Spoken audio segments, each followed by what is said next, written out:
Hello and welcome to another episode of A Rough Sketch of History. Today's episode, The Terrible Cyclone, German Defenses in the Meuse-Argonne. We'll discuss the German defense system used during the battle and how it was different from the previous trench system that we discussed.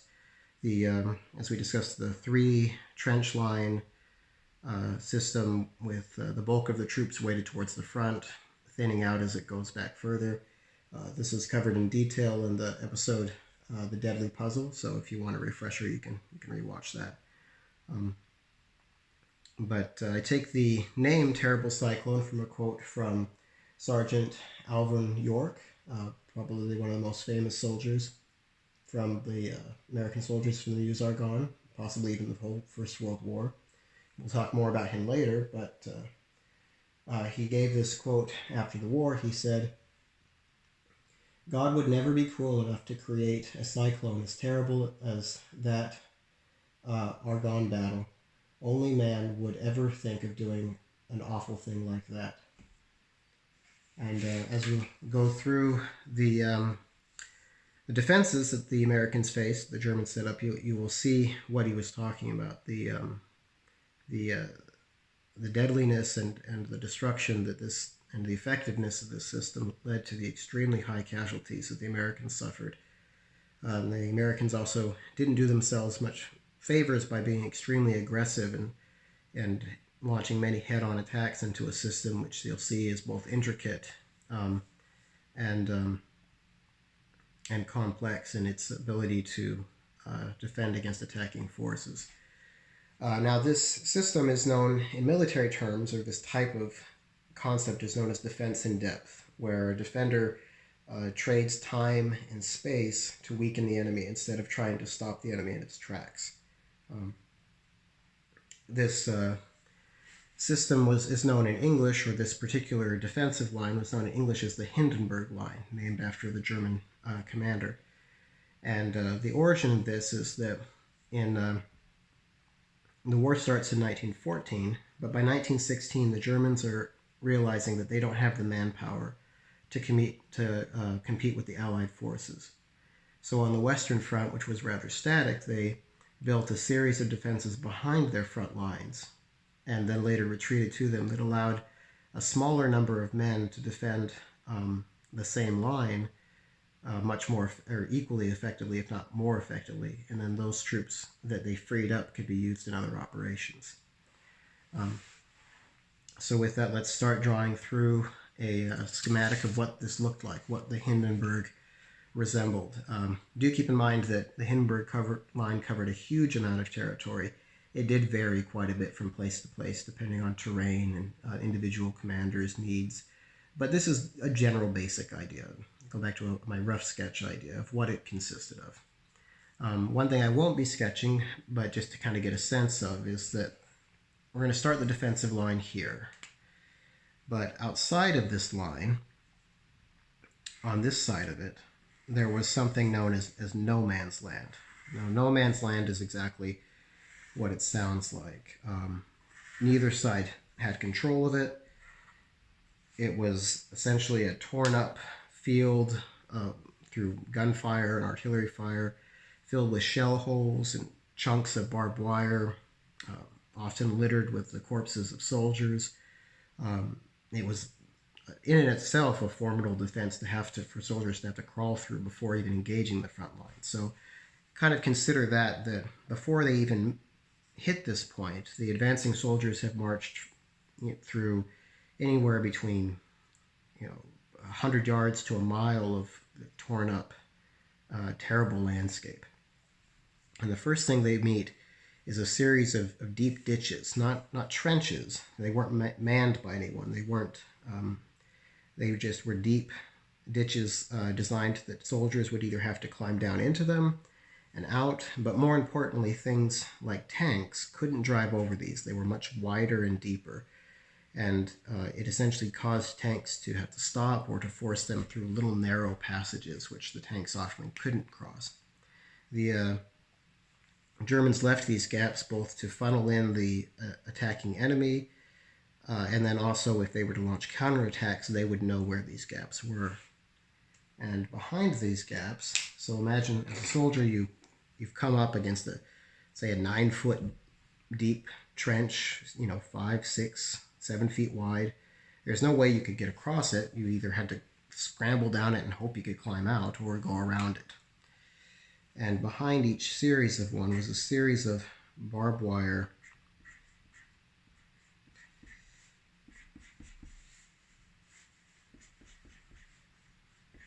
entanglements, and they kind of had this V pattern, which, as you'll remember, is probably somewhat familiar from the other trench system.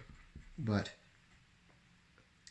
these, the purpose of these was to funnel troops into a single point.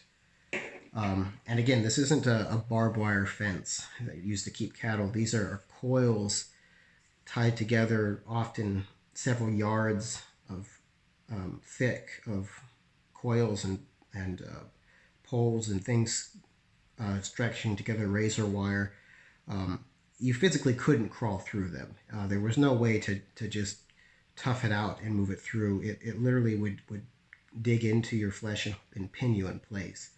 These wire had to either be smashed by artillery or have combat engineers come through, cut holes in it.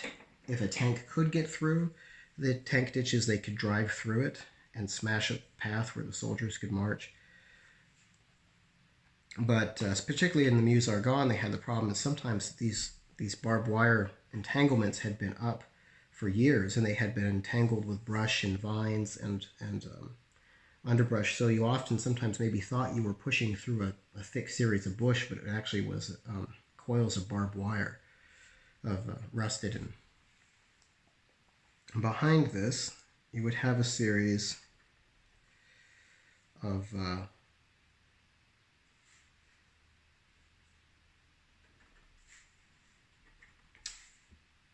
bunkers, or not bunkers, but pillboxes or blockhouses or log houses. They had different names. They were made out of different materials. But essentially a small concrete or wooden structure that was sheltered, and inside manned by a machine gun or maybe a small artillery piece,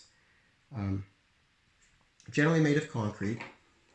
And they had a field of fire pointing outwards, and we'll talk more about how that worked. And then they were interconnected by very simple trench systems, not the complicated ones we've seen before, more like ditches, but enough that men could move from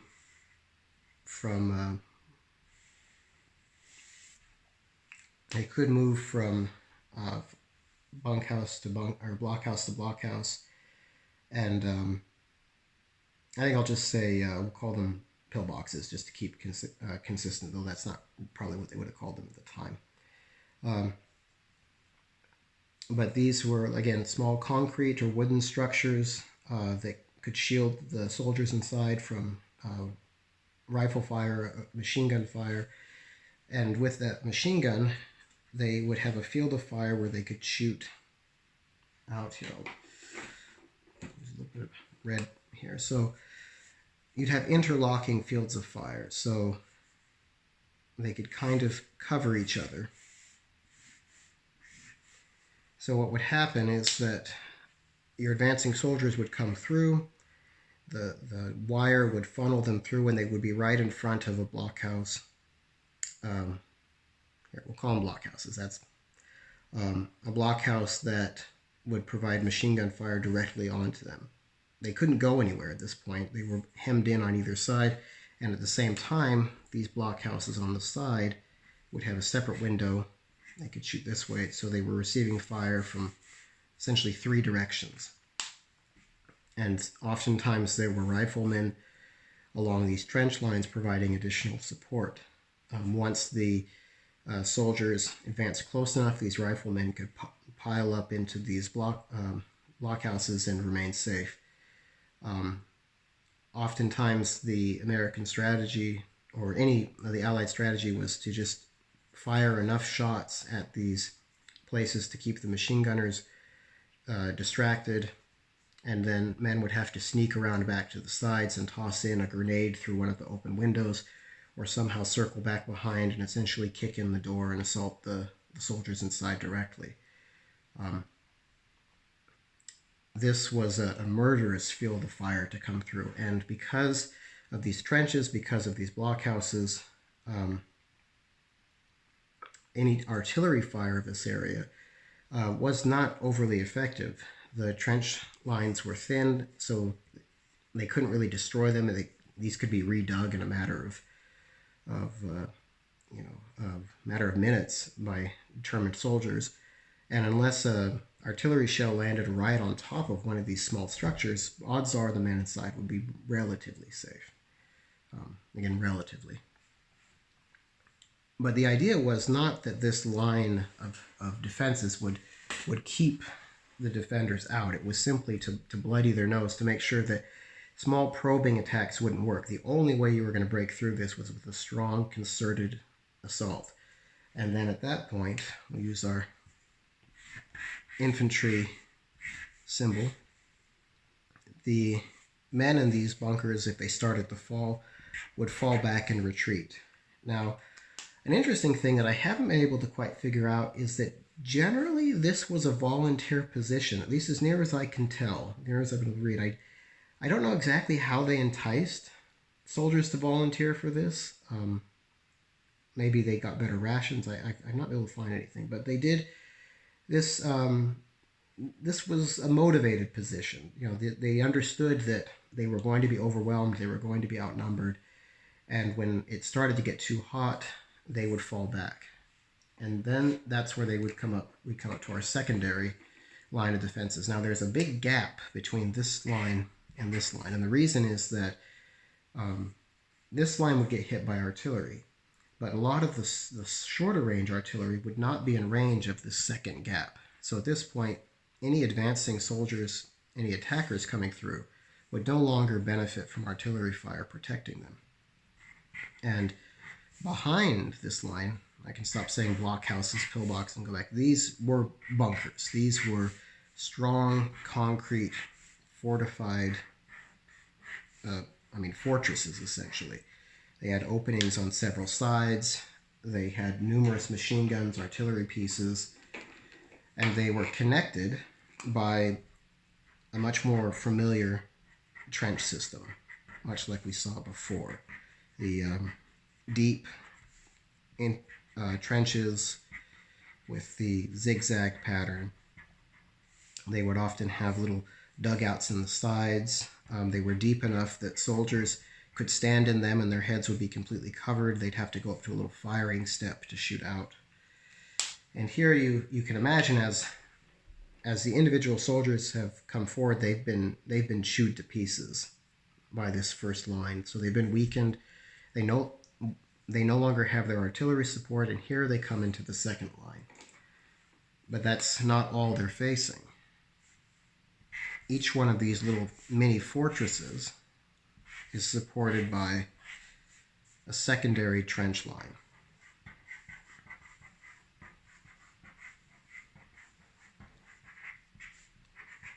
So again, you have something very similar to what we saw before, but this is after the initial wave has been broken. And then behind this, you had a system of kind of like feeder trenches, small trenches that would go far out into the distance. And again, these fortresses were manned by small artillery pieces, they were manned by machine guns. They would have been a formidable fence outright, but behind this area, kind of in the further back, we had other infantry units kind of scattered around. They didn't need to man the entire line very thickly. They just needed the individual fortresses, the individual bunkers well protected. The soldiers retreating back from the first line would filter into these trenches, and any of them that survived and got away, to provide extra protection. So let's say that the enemy is coming through and they say, okay, this part of the line has been breached. The enemy is coming through.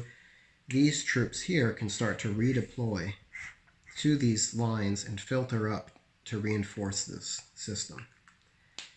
So now you have these big fortresses, and again, they have fields of fire kind of like this. They can fire out this way, they can fire this way, they can fire this way. So even if even as an advancing enemy, so here we'll kind of draw the path. Let's say as the Americans came through, they would push through, and even if they got into and took out one of these bunkers, they still had one on either side firing into them. And the soldiers were very familiar, the German soldiers were very familiar with their setup. This would be all new to the Americans. All they knew is this was a German bunker. All of the German soldiers would know where each bunker was positioned. They would know where the windows were. They would know where the exits were. They would know where they needed to watch. And they would have, as I said, reinforcements coming in and supporting them from behind. So the second line could often work as a counterattack. So the German forces, if the Americans did come and take one of the bunkers, they could simply marshal their forces, charge forward, and take it again. So this is the second line. But then behind that, we even have more defenses. Considerably way farther back, so pretty free from artillery fire, we have another line of trenches. Now, this trench system, again, resembles kind of the old-style trench system, less flashy than this, no big concrete structures out in the defensive areas, but deep inside the trench system, you had underground bunkers, sometimes feet, sometimes yards, under the ground, concrete roofs, deep underground. And inside here, you had reserve infantry. Now, they couldn't fight from these positions. They couldn't see anything. It's like a bomb shelter. But that meant that these troops could stay in relative safety while the Allies dropped artillery could blast this region, but they wouldn't suffer much in the way of casualties. And then what would happen is that once the Americans started to break through, these units could come out, and depending on what they needed, they could man this last line of defense to make sure the Americans couldn't get through, or they could send forces forward through these feeder trenches and continue to keep this front line strong. So a good way to look at this, the concept of, again, this is where we get the term defense in depth, is we have this depth of field with much of the fighting going on right here, with German forces being able to fall back to this point and German forces being able to push forward to this point and use this center as an anchor. And of course, behind all of this, we have the German artillery, which is completely zoned into all of these regions. They know exactly the distance they are from this trench line to this trench line to so from here. So all they would need to be able to do to get, if they could get a message back from a runner, or they often had telephone wire, especially on this line, there would have been telephone wire. They could say, okay, they probably would have names for a sector. So let's say this entry would be known as G5. A telephone message could say the Americans have penetrated through here, and immediately artillery fire would be hitting this exact spot because these guns had already been ranged and knew exactly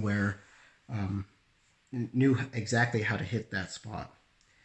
And this, as you can see, a very intricate system and extremely difficult to get through. And if you look at this, again, let's try to reiterate what this journey was for an American soldier when they were told, okay, advance and break through the German lines. So walk through the horrors of no man's land. Find a gap in the, because you're minded, you don't know where these gaps are. Find a gap in the anti-tank ditches. Push through and cut through yards of barbed wire and razor wire while under fire from machine guns. Knock out a blockhouse of German soldiers. Push forward now another couple hundred yards, maybe close to a kilometer, to a series of fortified bunkers, essentially fortress after fortress with interconnected trenches that could support one another. You've knocked these out to push for another 100 yards or so to a second line of trenches and do a traditional, when I say traditional, the trench fighting that was more familiar to up to the prior to this defense in depth.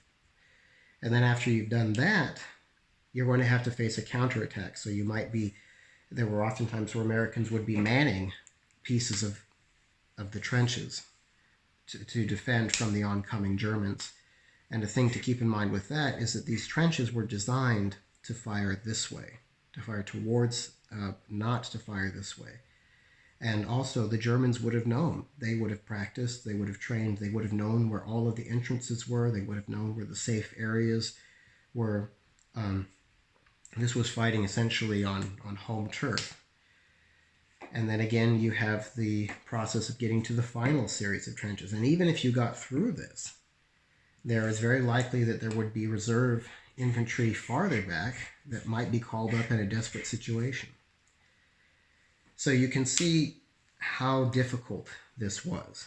But then to lay it off even further, specifically to the Americans, this is in the Meuse-Argonne region. So this is hilly, rough terrain filled with rocks and often forested. So now imagine you have little dense pockets of forest here, here, here, here, maybe even through a whole part of the trench line. You can't see what you're coming up to until you're right in front of it. Now the Germans have been fighting and living here for years, and many of these men have been stationed in the same place for weeks, if not months. They know every path, they know the ways that you can get on, they know the ways that you can't get through. On top of that, they often combined the trees with their defensive systems. They would build, I guess what you would call tree houses, little platforms up in the forest where the Americans wouldn't think to look, where they could fire down. It was often used up in this region, so American soldiers would be moving forward. They would think that they had cleared these defenses, only to find that there were German soldiers hidden in trees, lining all the way along. So then as soon as they were in this middle area, they started to receive fire from this direction and then receive fire from this direction. In fact, one of the things that these soldiers would do, they sometimes even put machine guns up in these little tree platforms, but they were often manned by snipers, so that as American soldiers would send back runners to relay messages of what was needed, what was going on, they would be shot by these snipers as they tried to make their way back. And because the Americans had thought they'd cleared this region, they didn't understand why messages weren't getting back. So now you have an understanding of what this defensive system was like. Kind of give you a framework that this is what the Meuse-Argonne battle would be. It would be dealing with this system, but not only this system, this was one line. The Germans had 4 defensive lines. Now the last one, the Hindenburg line, was this full system. The ones further forward were less complicated or maybe less developed, but they were essentially the same concept. You had a thin series of defenses in the front. You had a harder line that provided the main defense, and then you had a backup line that could also provide reinforcements and reserves where needed. As you can see, it's become very scrambled now, but that is essentially what the tactical system of the Meuse-Argonne battles looked like. And as far as the Americans were concerned, they kind of did it by putting their heads through a brick wall. The Americans didn't tend to rely on very flashy tactics or maneuvers, partly because they just didn't have the experience to do so. And there would be attacks where there were companies of men. American company would have been about 250 soldiers, and there were days where they would come into this attack, and then at the night, when they would head back to whatever their sort of gathering point was, their fallback position, they would find out of those 250 men, only 50 made it back. And that story was very common. So again, as you can see with the words of Sergeant York, it really was a terrible cyclone of combat. And with that said, we are finally getting to the Meuse-Argonne battle now that you have the context of sort of what this individual fighting would look like. And we're going to move forward now to discuss a little bit more about the context coming up to the battle, and then we will finally, if you've carried with me this far, actually get to the Battle of Meuse-Argonne, what happened and how it played out. I hope this was interesting for you, and thank you for listening.